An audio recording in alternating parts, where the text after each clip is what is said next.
to the region to give it a face. Just give me 1 minute to comment something about the political parties, something very interesting. You see, the challenge with the political parties in Kenya is because they agitate purely for political representation.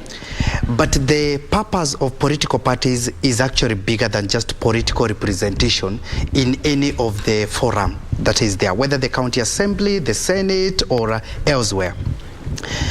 For instance, and this is actually the basis of why there should be a political party, is basically to ensure that you either have a cause, and maybe if that cause requires political representation.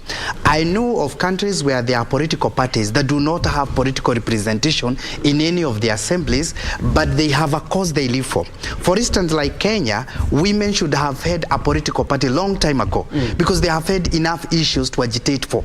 And sometimes it was a bit difficult to agitate for those issues without a forum that was a bit political. So therefore, they should have had a vehicle that is more political to agitate for their matters. You look at the students in Kenya, the university students, they have enough matters to agitate for. And sometimes it becomes what they call the union, the student leadership union. To me, they should actually consolidate that, because what UN is representing is what KU is agitating for, is what Egerton is agitating for. They should have had a political party to agitate for the issues, whether it is in terms of how COOPS is doing the recruitment of the student, whether it comes to how help is released, how they should be repaying the whatever, how they should be dealing with the issue of unemployment and those kind of things. If you come to nurses, is one of the health sectors, is another area that to me I actually feel they should have had a political party, because much of the issues they negotiate about and they have a problem with can only be dealt with politically, and they should have had a movement that really speaks for them. Now come to something like a KOTU that was supposed to really be representing the workers, and now that doesn't happen. The workers in Kenya themselves, they have an opportunity to have a cause to agitate for, in terms of their wages, in terms of their benefits, in terms of their compensation, in terms of quite a number of things that they can actually stand for. The media people, they have an opportunity to have a political party. The only problem is we have been wired to think that political parties are for purposes of political representation.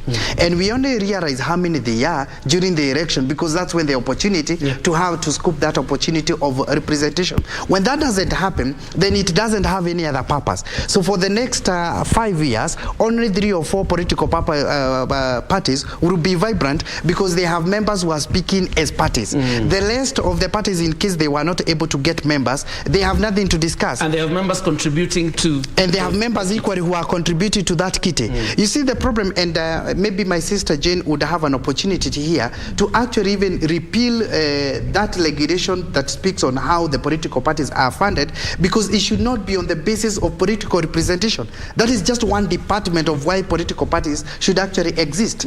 And you know why ANC, we are speaking of ANC, has been able to exist for all that time, although now Marema is also coming up very well with his party, is because they have been speaking about the African minority representation in with the white settlers, and that agitation has never been able to they have never been able to get to a point that they have satisfied the query.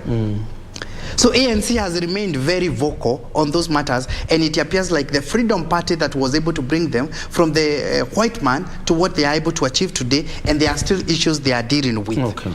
All right? So in that regard, so I wanted to put it this way. The repealing of Section 2A was very important, because KANU, the way it was run then, was purely a dictatorship, and there was no opportunity for any other voice if you are not in KANU. The lack of it is not the alternative, so to speak. What need to be told, and maybe political parties can hold their own conferences, is to say, can we change tact from just political representation, and all of us to ensure that we acquire a cause that we live for? And some of these causes could actually be moral, could actually be on morality, not necessarily really political.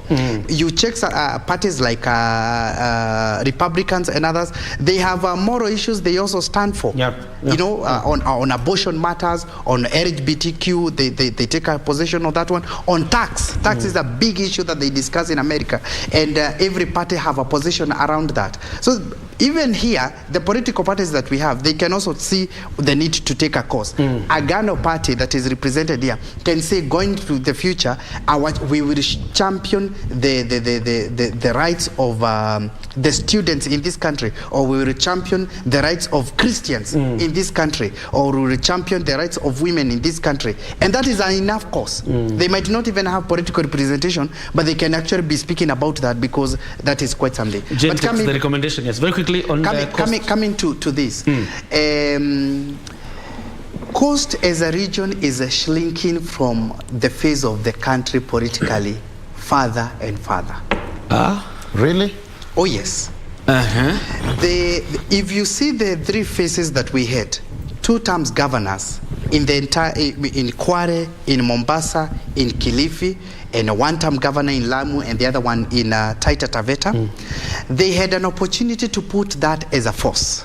Now they have not been able to do so. Remember what we said, that if you are able to project a community very well and bring it to the top, there should be a charismatic leader who is able to do so. There should be a political party as a vehicle to do so, and equally there should be resources to be able to do so.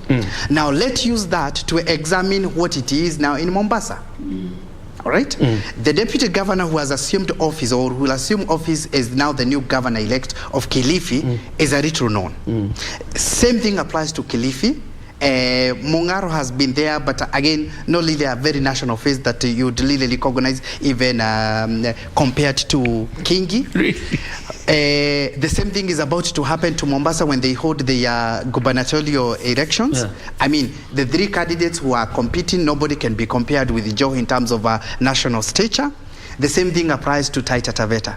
So at what point then do coastal region, do they have a political party that they subscribe to as a region? Not really. PAR, like you correctly mentioned, only was able to get only two MPs.